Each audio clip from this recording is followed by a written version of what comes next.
Hello, everyone. I'm back again with another piece of my peace story. Today's story is again from my travel diary series, and it is a journey that I have taken from the land of work to the ray of hope. And I would like to read this out to you. Through my travel diary, I'm traveling on another road not taken by me. My dream sequence continues. I see a young lady working tirelessly day in and day out. She looks like a robot to me. I see plain, pure work with no aspiration to achieve anything.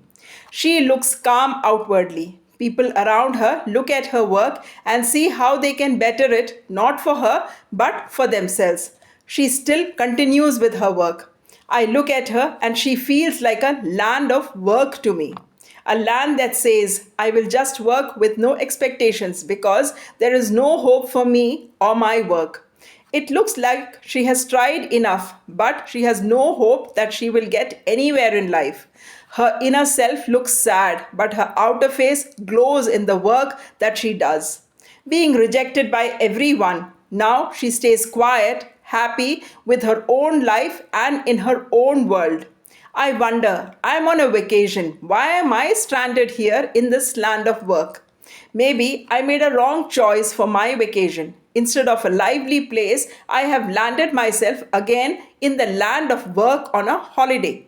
I also learned that research is the key before opening the door of any vacation.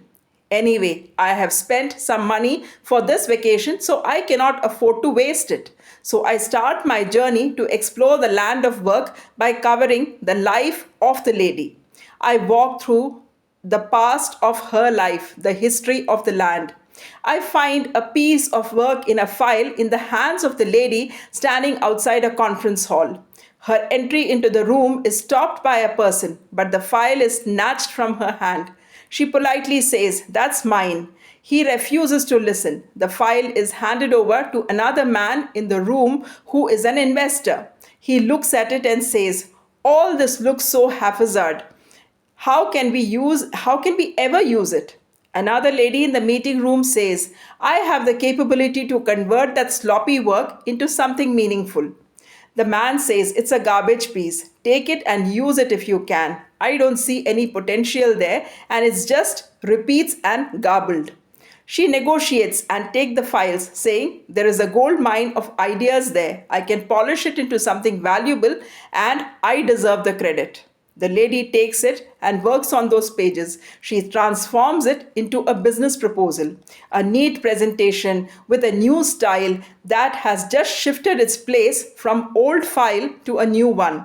There is no mention of the file or the lady who stood outside of the room in the new file. The next day, there is a meeting again. The lady who has worked on the old file to turn it into a new one is present in the conference room. She clearly presents the idea. The same man who had rejected the idea as garbage now sees clarity in it and applauds the lady for her work and the plan.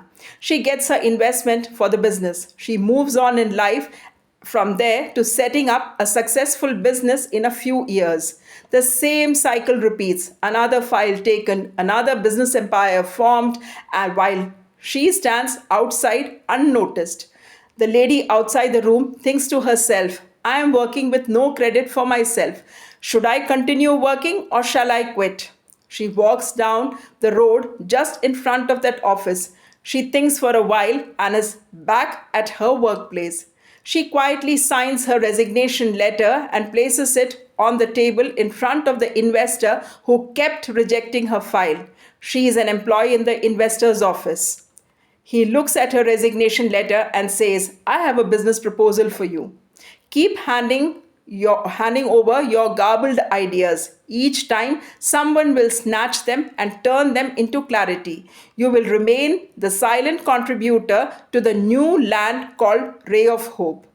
Do you know what you will get by this? Your job will be safe. You will also feel the pride in yourself that you have contributed to the formation of a new land through your garbled ideas. Do you see this as a success story or a failure story? It's all in the perception. How do you see yourself? A reject piece or a contributor to someone else's piece? a quiet contributor to the ray of hope or just failed piece of the land of work? The lady politely asks, "You've been kind to me with your business proposal. Thank you.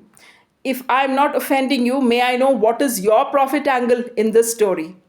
He says, "The reconstruction of the land of work and construction of the ray of hope with a profit percentage and shareholding in every new business that is set up." She quietly pulls her resignation letter from the table. With a new business proposal, she sees the vision of the ray of hope. The land of work is slowly rebuilt, and she stands outside the room with her file, this time smiling. As I take my journey from the land of work representing the lady to the ray of hope, I see clear structure of business empires that were formed through a garbled idea. This journey that I wanted to take was for relaxation. Instead, it introduced me to some chaos and some peace too. It's just like the lady who brought peace into her chaotic life and ideas. Now, if my readers ask me, where do these two land exist? I just want to reply by saying, land of work to ray of hope is a journey of perspectives and failures to some and success to many. Both the lands live in me. This travel also raises another question. What is important in a travel, the lesson learned or the enjoyment as you travel along? I leave this travel story with the open ended question for many who think success is only measured by the empires you built and the credit you get for it. Another question for the readers, if they wish to answer: can you guess who is the investor who sold the idea to the lady? And with that question, I put an end to this journey. What began as a regretful holiday turned into a piece of peace for me. I am ready to fly to a new destination with a smile. This story is for anyone who thinks work is never a vacation. I gift them this piece of holiday. That's all for the day. I hope you like the story. Do let me know your thoughts about the story by writing in the comment section. Thanks for watching and thanks for your time.